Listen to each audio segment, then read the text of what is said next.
Hello, it is good to see you. Before we start our first warm up together, I want to take a quick moment to encourage you to think about what kind of positive social norms you want to agree on for the digital spaces we will share this summer. You might think of things like listen quietly, or mute your sound when someone else is speaking, and use language that is respectful to everyone. Then write your suggestions for positive social norms in your group's Edmodo chat. It is important that we all take part in establishing ground rules before starting a project. Your voice is important. Let's start today's session with a quote from Brooklyn writer Jenny Zhang. When I was writing stories about Chinese American characters in my fiction classes, I'd get comments like, "You should consider writing more universal stories." But anything can happen to a Chinese American girl. Just as much of the canon of English literature involves white men or women. How does this quote make you feel? Why? Contribute your thoughts in the comments below and or in your Edmodo group.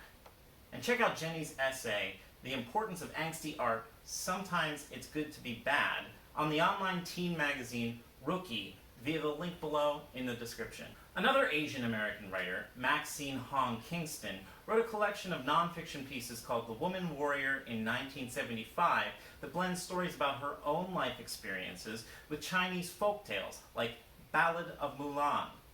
Ballad of Mulan was written by an unknown Chinese writer during the 6th century. That's the year 501 to 600 AD.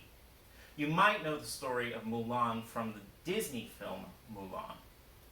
In the folktale, Mulan, who is described as a woman, dresses in men's armor and joins the Chinese army.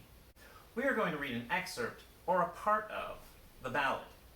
As you listen and read, think about the following words and what they may mean. Steed, hailing, dusk. Ballad of Mulan.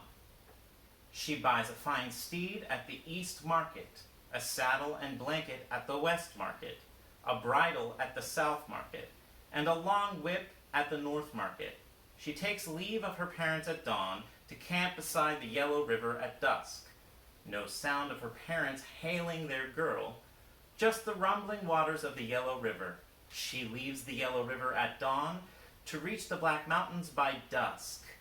No sound of her parents hailing their girl, just the cries of barbarian cavalry in the Yan Hills. Can you figure out what the words steed, hailing, and dusk mean from context clues? Or the words around those words? Tell us what you think they mean in the comments below or in your Edmodo group chat. What did you learn in today's session? Why did we do it? How is it relevant to your life? How might you use what you have learned in the future? What questions do you have about what we talked about in today's session? Type your questions below in the comments and or in your Edmodo group to start a discussion with your peers and mentor. Thank you. In a classroom whip around, we go around in a circle and everybody gets to say one thing about what they learned or how they feel at the end of the session.